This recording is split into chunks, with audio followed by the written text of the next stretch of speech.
नमस्कार, मेरा नाम है राजीव कुमार बजाज यानी आर के बी, और आप इस चैनल पर मुझको देख रहे हैं जो आपका खुद का ही चैनल है। वैसे हमारी दूसरी चैनल नेशन नाउ है, उस पर भी आप हमको देख सकते हैं प्रदीप नाम्बियार जी के साथ।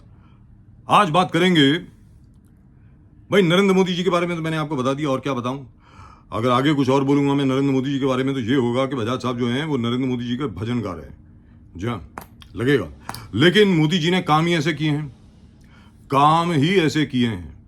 लेकिन वो किस पार्टी से आते हैं, याद रख लीजिए। उन्होंने क्या किया। Sorry, again I'm starting off on Modi, which is not quite all right. I wanted to speak about Arvind Kejriwal and about Rahul Gandhi and what's going to happen now, but Modi comes in anyway. Modi से कुछ सीखना चाहिए, मोदी से, Bharatiya Janata party से, RSS से कुछ सीखना चाहिए। किनको? ये हमारे जो कांग्रेस के लोग हैं उनको। सीधी सादी बात है, आप कर क्या रहे हैं। जब तूर दाल की कीमत 100 रुपए से जरा सी ऊपर हो गई थी, there were nukkad meetings all over the place by the BJP. हर जगह पे भारतीय जनता पार्टी का मोर्चा, नुक्कड़ मीटिंग, जलसा, जुलूस, पता नहीं क्या क्या। जब डॉलर की कीमत 65 रुपए हो गई तो मोदी जी ने कहा था जब डॉलर ऊपर जाता है और रुपया गिरता है तो प्रधानमंत्री की छवि खत्म होती है, कम होती है। आज डॉलर जो है, एक टाइम तो ये था कि 87 रुपए 75 रुपए पे पहुंच गया, 87.75। What did the Congress do? Nothing. Zilch. Now, you know what's going to happen now? Mr. Arvind Kejriwal, being Arvind Kejriwal, has suddenly smelt an opportunity. जबरदस्त उनको एक अवसर दिख रहा है, और अवसर इसलिए भी दिख रहा है क्योंकि उनके दिल में मलाल है। क्या मलाल है? राहुल गांधी जी, आपने जो गढ़ था आम आदमी पार्टी का जो गढ़ था ना, जो दिल था आम आदमी पार्टी का यानी दिल्ली, उससे बेदखल कर दिया आपने अरविंद केजरीवाल को। अरविंद केजरीवाल को वहां से आपने अलग कर दिया। इनफैक्ट जो कांग्रेस का कैंडिडेट था, परवेश वर्मा साहब और अरविंद केजरीवाल जी के बीच में जो लड़ाई हो रही थी, संदीप दीक्षित साहब ने जो वोट खाए, ज्यादा नहीं खाए, बहुत कम खाए, इतने कम खाए कि हास्यास्पद था। लेकिन बाकी हर जगह पर कांग्रेस के कैंडिडेट्स ने बहुत वोट खाए बीजेपी, आम आदमी पार्टी के, जिसकी वजह से वास्तविकता में जो बोलते थे ना ये कि आम आदमी पार्टी जो है बीजेपी की बी टीम है, कांग्रेस बी टीम बनी बीजेपी की। यहां तक के मालवीय नगर के चुनाव में जो कांग्रेस का कैंडिडेट था वो देखा गया रंग रलियां मनाते हुए, खुशी मनाते हुए, भंगड़ा करते हुए आम आदमी पार्टी के कैंडिडेट के लॉस पर। तो अब अरविंद केजरीवाल जी तो आपको मतलब माफ करने वाले हैं नहीं। जहां जहां कांग्रेस का कैंडिडेट होगा, जहां जहां कांग्रेस चुनाव लड़ेगी, उसके सामने आप आम आदमी पार्टी के कैंडिडेट को पाएंगे। याद रख लीजिए, यह बहुत कन्वीनियंट है बीजेपी के लिए, एनडीए के लिए, मैं मानता हूं। बट स्टिल कांग्रेस बोलती है कि साहब हरियाणा में आपको कोई जरूरत नहीं थी अपने कैंडिडेट खड़े करने की, मध्य प्रदेश में आपको कोई जरूरत नहीं थी, गुजरात में आपको कोई जरूरत नहीं थी, हर जगह पर आपने हमारी छवि बिगाड़ी और हमें हरवाया। Quite true, but every party has the right, has really got the right to expand its footprint, and that's exactly what the Aam Aadmi party is going to do. अब आम आदमी पार्टी क्या करने वाली है, सुनने वाली बात है। ठीक है, आप जो हैं, हो सकता है पंजाब में उनकी सरकार गिरा दें, हो सकता है भगवंत मान जी पर इतना प्रेशर डाल दें कि भगवंत मान जी बीजेपी में चले जाएं, हो सकता है। मैं ये नहीं कह रहा हूं कि होगा, मैं उम्मीद करता हूं नहीं होगा। लेकिन बाकी हर जगह पे मुंबई से शुरुआत होगी, और दिल्ली में तो सबसे पहले, उसके बाद मुंबई। क्या शुरुआत होगी? नुक्कड़ मीटिंग्स होंगी, छोटी छोटी सभाएं होंगी। हर जगह पर जाके आम आदमी के लोग जो हैं, आम आदमी पार्टी के लोग जो हैं, वो प्रोटेस्ट करेंगे बीजेपी के खिलाफ और कांग्रेस के खिलाफ। वो ये बताएंगे किस तरीके से कांग्रेस ने भारतीय जनता पार्टी का साथ दिया है। तो असल में राहुल गांधी जी किसके लिए काम कर रहे हैं? वो नरेंद्र मोदी के लिए काम कर रहे हैं। आम आदमी पार्टी का स्लोगन ये होगा, बीजेपी की बी टीम, राहुल गांधी की कांग्रेस पार्टी भारतीय जनता पार्टी के लिए काम करती है, यह कहा जाएगा, और उसके पीछे वो वजह भी बताएंगे, अलग अलग वजह बताएंगे। लेकिन क्या इसका असर होगा? जबरदस्त होगा। मैं मान करके चलता हूं कि जबरदस्त होगा, और कोई बहुत बड़ी बात नहीं है कि आम आदमी पार्टी में बहुत कांग्रेसी भी शामिल हो जाएं, क्योंकि आज की तारीख में कांग्रेस के लोग बहुत तपे पड़े हैं, बहुत गुस्से में हैं कि इतने ज्यादा उनको अपॉर्चुनिटी मिल रहे हैं, इतनी ज्यादा उनको अवसर मिल रहे हैं भारतीय जनता पार्टी की सरकार के खिलाफ डेमोन्स्ट्रेट करने के लिए, जलसा करने के लिए, जुलूस निकालने के लिए, मोर्चा निकालने के लिए, आंदोलन करने के लिए, और उनको परमिशन नहीं दी जा रही कुछ भी करने के लिए। महाराष्ट्र में ही देख लीजिए, बीड़ और परभनी दोनों जगह पर कांग्रेस बिल्कुल चुप है। बीड़ में डेमोन्स्ट्रेशन कौन कर रहा है? कौन कर रहा है डेमोन्स्ट्रेशन बीड़ में? आप जानना चाहेंगे? It is the BJP. BJP के तो सुधीर दास साहब हैं, वो डेमोन्स्ट्रेशन कर रहे हैं। किसके खिलाफ कर रहे हैं? अपनी ही पार्टी के खिलाफ। यानी देवेंद्र फडणवीस जी को कह रहे हैं कि आदरणीय सम्माननीय धनंजय मुंडे को बोला जाए कि वो रिजाइन करें, क्योंकि उनका नाम बार बार आ रहा है, बार बार आ रहा है वहां के सरपंच के कत्ल में। कांग्रेस कहां है? कहीं नहीं है। मुंबई शहर में कांग्रेस कहां है? कहीं नहीं है। पूरे महाराष्ट्र में कांग्रेस कहां है? कहीं नहीं है। आज तक मैंने जैसे पहले बोला था, आप लोगों ने एक मीटिंग तक नहीं करी, तो आपकी जगह अब आम आदमी पार्टी ले लेगी। ये याद रखिए। सिर्फ इतना है, आम Aadmi party will probably have to appoint somebody else over here as the working president of the Mumbai Aam Aadmi Party and the Maharashtra Aam Aadmi Party. I don't know what's the deal between Preeti Sharma Menon and Mr. Kejriwal that he doesn't want to get rid of her, but the Aam Aadmi Party will go back to its agitation mode. वापस आंदोलनकारी mode में वो जाएंगे और वापस वो आंदोलनकारी बनेंगे, और एक बार फिर जो कांग्रेस की जमीन है, जो बची खुची है मुंबई और महाराष्ट्र में, वो भी आपके हाथ से चली जाएगी। याद रख लीजिए, इस बार बीएमसी के जो चुनाव होंगे, आम आदमी पार्टी हाथ मिलाएगी उद्धव ठाकरे से। याद रख लेना, बातचीत हो चुकी है। And remember, you heard it here first. मैंने आज तक कभी कोई गलत खबर नहीं दी है। हाँ, प्रेडिक्शन मेरी गलत हुई है 2 बार, मानता हूं, लेकिन उद्धव ठाकरे जी के साथ आम आदमी पार्टी की अंडरस्टैंडिंग हो चुकी है। बीएमसी चुनाव में कुछ सीटें शिवसेना, उद्धव ठाकरे वो आम आदमी पार्टी को देंगे। उसके बाद कांग्रेस का खेल खत्म। याद रख लीजिए। And that by the way suits the BJP.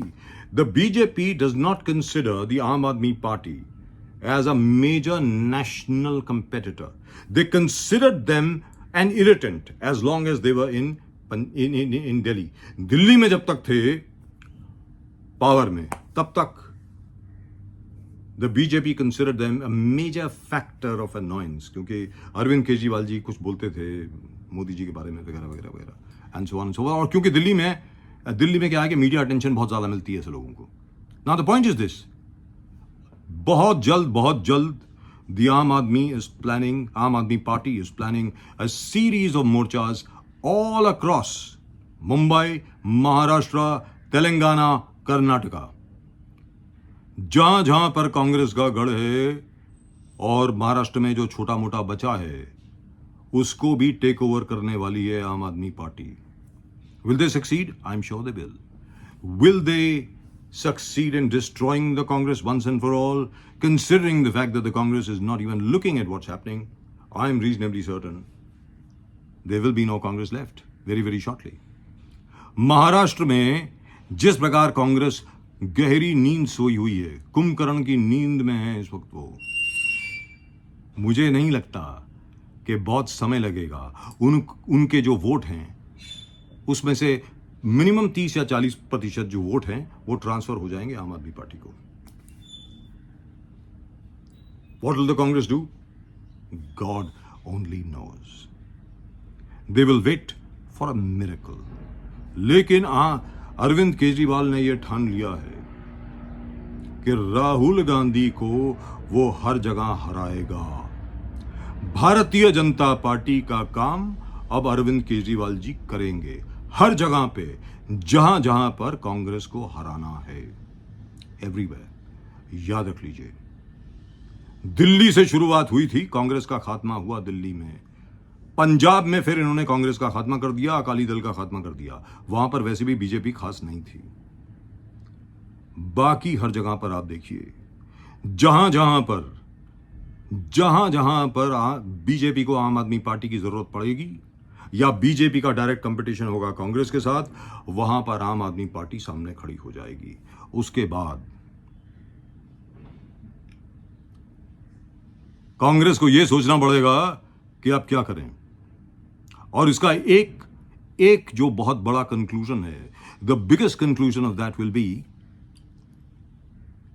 There will be no India alliance left. At least there'll be no India alliance with the Congress party. In fact, the Congress party is a big drain even on Mr. Akhilesh Yadav. और अखिलेश यादव जी क्या करने वाले हैं?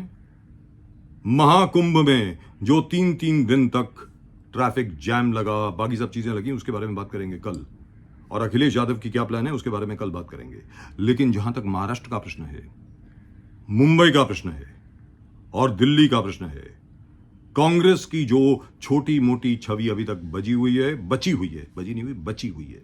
वैसे तो बची भी हुई है लेकिन बची हुई है, वो पूरी की पूरी अब आम आदमी पार्टी लेने की तैयारी में है। All the best to mister Kejriwal, all the very best. I hope he comes on the street. मैं तो इंतजार कर रहा हूं कब अरविंद केजरीवाल जी वापस सड़क पर आएंगे, वापस अपने आंदोलनकारी रूप में आएंगे। लेकिन एक चीज याद रखें अरविंद केजरीवाल जी, छोटी सी बात है, एक बार रालेगांव सिद्धि चले जाएं, एक बार अन्ना हजारे के पैर छुएं, उनसे माफी मांगे। एस्ट्रोलॉजी में एक बहुत बड़ी चीज होती है जिसको कहा जाता है पितृदोष। एक और भी चीज होती है जिसको एस्ट्रोलॉजर किसी को बताएंगे नहीं, they won't tell you what that is. वो होता है गुरु दोष। अपने गुरु का दिल दुखा करके आप ज्यादा देर आगे नहीं बढ़ सकते। आपको अन्ना हजारे जी से माफी मांगनी चाहिए। मैं मानता हूं कलयुग है, कलयुग का राजा राहु है, और राहु आपको बादशाह बना भी देता है और बादशाह से फिर नौकर और उससे भी कम भिखारी बना देता है। कहीं केजरीवाल जी आपका यह हाल ना हो जाए, कहीं आपका यह हाल ना हो जाए कि आप जिस तरीके से पंजाब, दिल्ली, गुजरात, गोवा, हर जगह पर आप जीत ही जीत आपके आगे पीछे चल रही थी, कहीं ऐसा ना हो जाए सब आपके हाथ से निकल जाए। गुरु दोष मिटा लीजिए, अन्ना हजारे के पास जाइए, माफी मांग लीजिए। भले वो माफ करें या ना करें, वो उनकी मर्जी। मुझे पूर्ण विश्वास है कि वो आपको माफ कर देंगे। उनके पैर छूने आपको बनते हैं। और ये मत कहिएगा कि मेरी कोई गलती नहीं है वगैरह वगैरह वगैरह। गुरु हमेशा ठीक होता है। आपके गुरुजी आपसे नाराज हैं, Anna Hazare is unhappy with you, please go there, beg forgiveness, और आप देखिए आपकी किस्मत कैसे बदलती है। And remember, you heard it right here first, right here from me, Rajiv Kumar Bajaj, RKB, on the RKB show. और अगर आप नहीं गए ना, तो जो आपके हाथ में है, जो कुछ आपके हाथ में है अरविंद केजरीवाल जी, वो भी निकल जाएगा। बाकी आप मर्जी के मालिक हैं, नेता आप हैं, आंदोलनकारी आप हैं। इतने अवार्ड आपको मिले, मुझे तो नहीं मिले।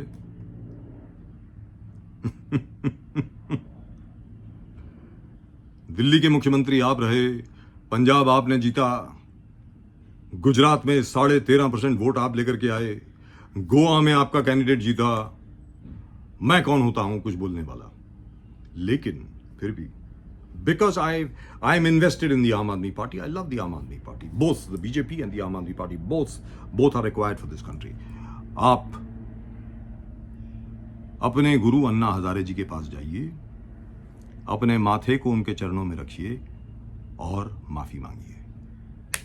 फिर देखिए किस्मत का खेल, फिर देखिए किस्मत का खेल। केजरीवाल जी, याद रखेंगे आप कि मैंने आपको ये कहा था। खैर, और अगर आपको नहीं करना, ना करिए, Namaskar. That's it from me today. See you again tomorrow. Bye bye.